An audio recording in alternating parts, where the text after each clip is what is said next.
Okay, today is 2.2. We're going to be solving inequalities by adding and subtracting. So you need to remember that solving one-step inequalities is much like solving one-step equations. You need to isolate the variable, get it alone, using the properties of inequality and inverse operations. Equivalent inequalities have the same solution set or the same answers. So how would you solve x minus 6 is greater than or equal to 4? Well, we're just going to do what we would have done for equality, and we're going to add 6 to both sides. So if I was going to describe the solution, it would be x is greater than or equal to, or the answer is all numbers greater than 10, and then I would graph it, and it would look like that. Okay, so now you're going to solve each of these inequalities.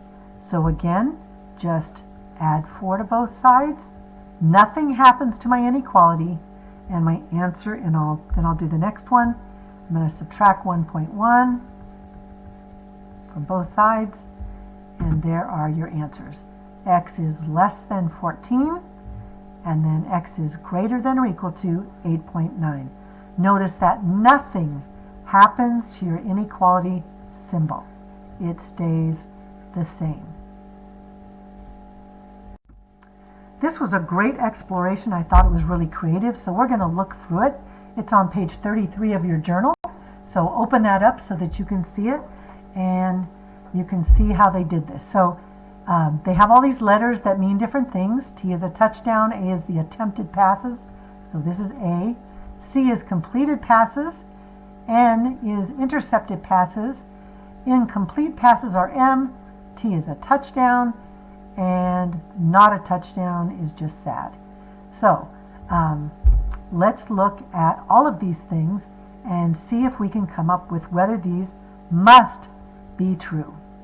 So this one says that the touchdowns is always going to be less than the completed. So since touchdown is undercompleted, you might think that's right, but it's actually false because it should be less than or equal to, because completed passes in a perfect world would always result in a touchdown.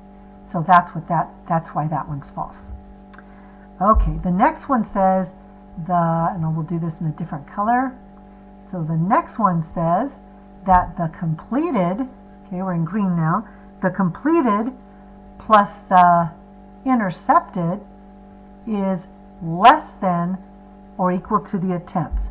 And that's true, because if there was any of these, then it would definitely be equal.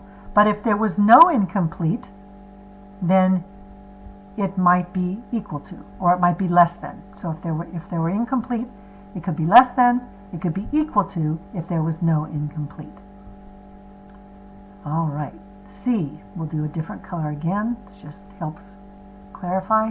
So N, that's this one, N is less than A. And that's false, because it could be less, but it's the same thing as the other one. It could also be equal to. So I think both of these were false by a technicality. They could be true, but because there was no equal sign, they're false. So I kind of think that was cheating a little bit. All right, and then let's look for one more color. Let's do purple. So this one is saying that my attempts, that's this one over here, my attempts minus my completed passes is greater than or equal to the M. And this one is true, because after you have completed passes from attempts, the rest could be incomplete. Maybe there was no interceptions. So it could be equal to, or it could be greater than, if there was some intercepted. So that's how you look at that. I thought it was just a really clever thing. Stop and look at it for a while on your own if you're still confused. Okay, one way to show the solution set of an inequality is by using a graph. Another way is to use set builder notation. And this is what is meant by set builder notation. So if you ever see this, this explains what it means. And you would read it this way: the set of all numbers x such that x is less than 6. Now, this is the way that I had to do it when I was in high school. And I had, in middle school or high school, I had to do all of these sets. I had to write the sets all the time. But nowadays, they hardly ever ask you for the set notation. They just want the graphs. But it's important that you see it so that when you see one of these, maybe in calculus, you go, oh, I remember that. And then it'll be a little bit more familiar. But you won't be tested on this concept, okay? Okay, so in your journal, you can push pause if you want to do these problems on your own. We're going to go through them kind of slowly. But a one-step problem, you're just going to subtract 3. X is less than 1. I'm going to put an open circle at 1. And since it's less than, I'm going to go that way. So let's see if this agrees. So this is showing me the graph and also the solution set. Okay, this one, I'm going to add 3 to both sides. I have x is greater than or equal to 8. It's going to be a closed circle at 8. And it's greater than, so it should go that way. Let's check. All right. And there's the solution set. Okay, so for this one, we're going to simply add 2 to both sides. But this is one you're going to have to be careful. Read it carefully from the variable. X is less than 6. So that means 6 is my endpoint. It's an open circle, but x is less than because you read it from the x. So let's check out the answer. Notice they put the x on the right for clarification, and there is your graph. All right, so on this one, we're going to simply subtract 1 from each side. Again, the x is on the side that we're not used to, so we've got to be careful. And it's negative 3 is less than or equal to x. But I'm going to graph it by reading the variable first. So I'm going to put a line at negative 3. I'm going to put a closed circle because it has an equal sign. And then x is greater than. So it should go that way. Okay? All right, for this one, again, you want to be careful. So I'm going to add 3 to both sides. I get 5.5 is greater than t. Again, I want to read it from there. So I'm going to graph it. I'm going to put a line 5 and 6. I'm going to go to a half. I'm going to put an open circle. Then I'm going to read this again, and it says t is less than, so my arrow should go that way. Okay, and notice you should always write your endpoint on your graph. Okay, since there can be an infinite number of solutions to an inequality, it's not possible to check all the solutions. You can check the endpoint and the direction of the inequality symbol by just plugging in a number. So for example, we solved this and we got this answer. So what you can do is you can plug the 6 in there and make sure that it equals the number. But remember, when it's an inequality, it's not going to equal the number. So you would pick a number less than it because it was less than 6. So to solve it, you'd pick a number less than 6, and if the answer is right, then it works. So be careful. The endpoint should be a solution of the related equation, but it may not be a solution of the inequality like we saw in step 2. Okay, these are just core concepts. They're in your journal on page 35. They're also in the book. And it's just saying that when you have an inequality like this, just like when you have an equal sign, if I add 5 to this side, I also have to add 5 to this side in order for my equation to still be balanced. And it's just showing you that rule, the addition property of inequality. Okay? The same goes for subtraction. So I have 2 equal, they're like this, okay? And if I'm going to subtract 2 from this side, I have to subtract 2 from this side for the equation to still be balanced. That's what it's trying to explain. Okay, so I added this funny here because I like this cartoon and it had to do with the issue here. This says the recommended daily allowance of iron for a female in Paige's age group, 14 to 18, is 15 milligrams per day. Paige has consumed 11 milligrams of iron today. Write, solve, and graph an inequality to show how many more milligrams of iron Paige can consume without exceeding the RDA. So we're going to say milligrams. She's already consumed 11. She needs to consume a few more, but the most that she can eat is 15. Can it be equal? Yes, it can be equal to. So there's the equation. This equation shows what is happening in this problem. The solution does not show everything, so you want to make sure you write the equation first. So now we're going to subtract the 11. M is less than or equal to 4. So she only has 4 milligrams left to take. So if I was going to graph this, it's on the next page. So I'll show you that. But for now, look at the funny. He's going to use magnets because she's been taking iron. So it's just kind of a silly little funny. But I thought it was fun to show you. Okay, so here is the solution. Remember we talked about real life before? She's not going to take negative doses, but she can take up to 4 more milligrams. So that's what it's trying to tell you. And here's an explanation. It is not reasonable for Paige to consume a negative amount of iron.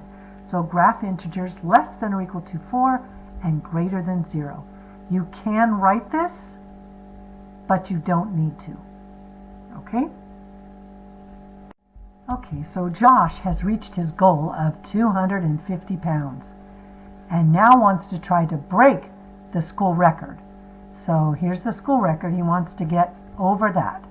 So he wants to get over that.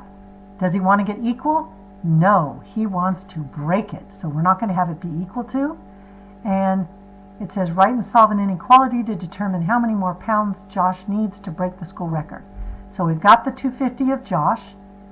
P is the additional pounds, and this gives you the equation. So we're going to subtract 250 from both sides. Remember, this is the equation that describes the situation. You always want to include that. This is just the solution. Okay, so he has to lift at least 32 more pounds in order to break the record. Okay, so we're going to go through a few more examples just to help you remember special rules. So this is in your journal on page 37.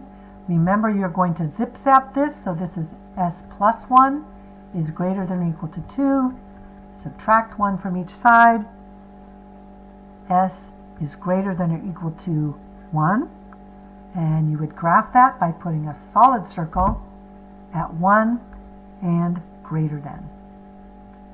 Okay, so here's another third problem. This is a problem from your book, and it's telling you you have to find the possible values for x. So it's telling you that the perimeter of this quadrilateral is 18.7, and so we know that perimeter means we add them all up. So we're going to go 4.1 plus 4.9 plus 6.4 plus x, and I'm going to add those up so I get 10, 14, carry the 1 is 15.4 plus my x is less than or equal to 18.7. So I'm going to subtract 15.4, and x can possibly be 3.3. So x can be up to and including 3.3. So then they might ask you, could this side be 2.2? Yes. Could this side be 3.295? Yes. Could this side be 3.3? Yes. Could this side be 3.31? No, because that is greater than 3.3. So always remember the limits of the inequality sign. In this problem from your book, they're asking you what is wrong with this problem. So you look at the math, they added 14 to both sides. Yep, they were supposed to do that. Negative 17 plus 14 is good. So this is correct. So what's wrong? Now, if you instead read it from the variable x is greater than negative 3, you would see that the graph should have looked like that. Okay, as soon as you guys see the instructions here, you're going to go to page 37 in your journal, and you're going to complete problems 4, 5, and 6. You're going to be solving them and graphing the solutions. So push pause until you're done, and then start the video up again.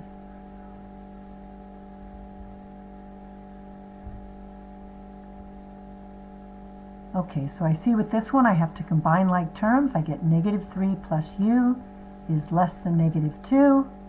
I'm going to add 3 to both sides. Opposite operations. I'm going across the equality symbol. So u is less than 1. Okay? There you go. And you would graph it with an open circle and less than.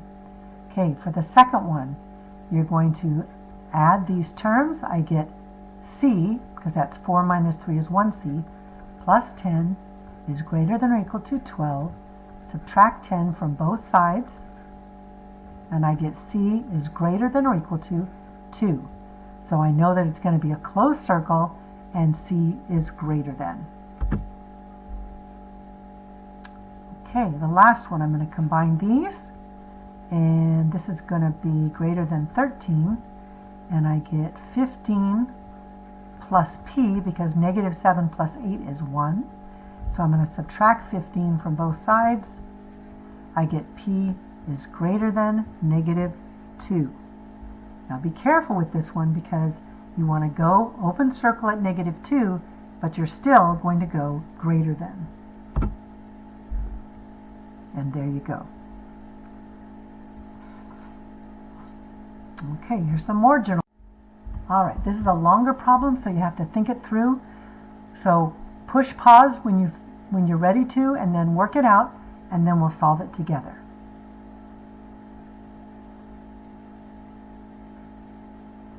Okay, so you have $15 to spend on groceries. So right away, I'm going to put the total right there. I can't spend any more than 15, so whatever I have to spend is less than 15. But I could spend it all, so I could say equal. I'm going to put the $12.25 that I've already got in my cart, and I'm going to add what's left, which they told me, to equal my inequality. Okay, so now that I've got that, I have all the information. I have my total, my new money, and the groceries I already have. And now I'm going to solve the inequality. And I do that by subtracting $12.25 from both sides. And I get x is less than or equal to $2.75. So I could buy an orange or an apple, a couple of bananas, maybe a pack of gum. So that's the kind of stuff. I don't know if gum is charged tax. In some states it is, so be careful. Okay? All right, this last problem is not in your journal, so just do it on your own, and when you're done, hit start again so that you can see how you did.